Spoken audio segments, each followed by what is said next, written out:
Welcome back, guys, to Big Steve Cool 1872, and we're back again with some Rangers transfer news here on the 25th of July 2025, and we've had a bid rejected for a guy we've known that we've been linked with for a wee while. We've had a bid rejected though for Jesus Rune Rak-Sakyi. Is that how you pronounce it? I'm not too sure, but this was the guy a few weeks ago we talked about. It was worth about 10 million. 10 million, right? I'll tell you one thing. Are we going to pay 10 million for a guy? Now, the rumours are that Palace, who are his club, want it a loan with an obligation to buy him for 10 million. They want rid of him. But the fact of the matter is this, folks, we're not paying 10 million.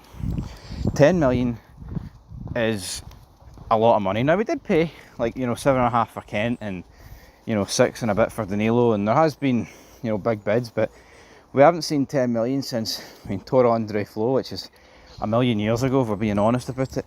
And for us, if we're going to spend 10 million on a player, I feel like he's going to need to do numbers that we've not seen for ourselves in this country in years for us to actually justify spending 10 million on him. It's not going to happen, especially with the 49ers business model, in my opinion. But this is a guy that Russell Martin likes, and that's what it tends to be in this summer transfer window.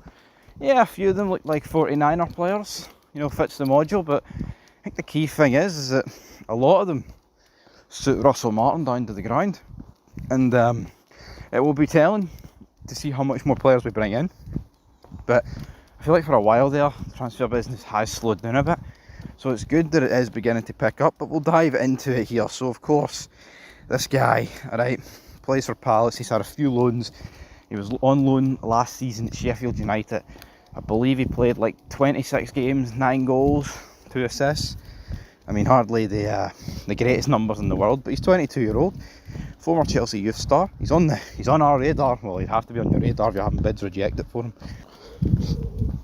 Or else it wouldn't really make much sense, but it's another winger. It is an area of the pitch that we need, despite what people may think. Because, obviously brought in Gazma, we've brought in Tilo Asgard, Finlay Curtis, great game against Panathinaikos, got a goal. People keep banging on about the deflection. So what? I'd take every goal this season being a deflection if it meant we won everything. I think people need to reel it in on the deflection. Guy's work rate was phenomenal. Making crucial tackles, and out of the front three, to me, he was easily. He was hand. He was head. He was every part of your body better than them. Dial was non-existent, and I thought Danilo was pretty cheap in possession. Always gave it away, which I didn't. Honestly, how many times did Danilo pick it up with his back to goal? And it's at that point you need your number 9, your striker, to hold it up and bring people into play. But all the guy did, Danilo, seemed like he was just setting up Panathinaikos for counter-attacks. So unfortunate for Danilo, but the question is, Middlesbrough tomorrow, I will get a poll up for that. Who's going to start tomorrow?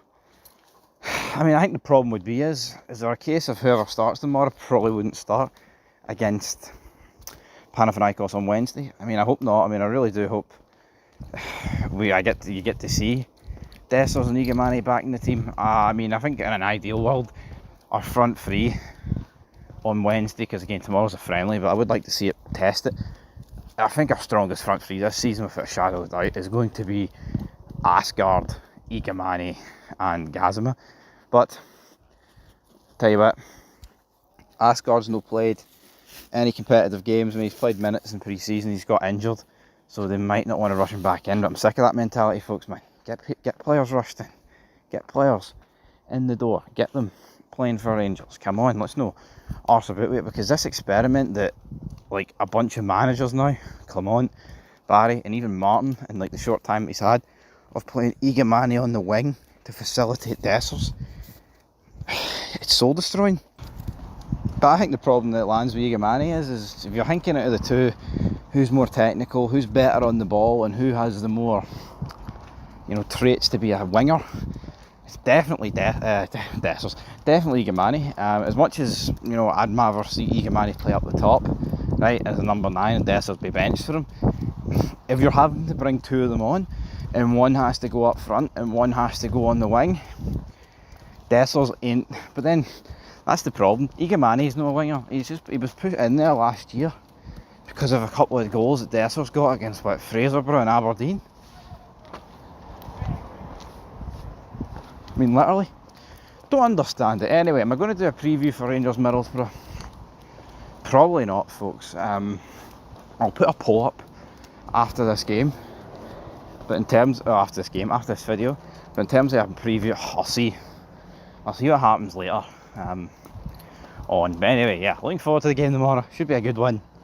And still loads of tickets, folks. If you want to get, if you want to go, well, I think you can buy you can buy 4 if you've got a My Jersey account, and then 4 if you've just got a Rangers account. So I don't know if that means you can buy 8. I don't know if there's a limit. So yeah, I think it's 21 quid as well. So everybody, get down.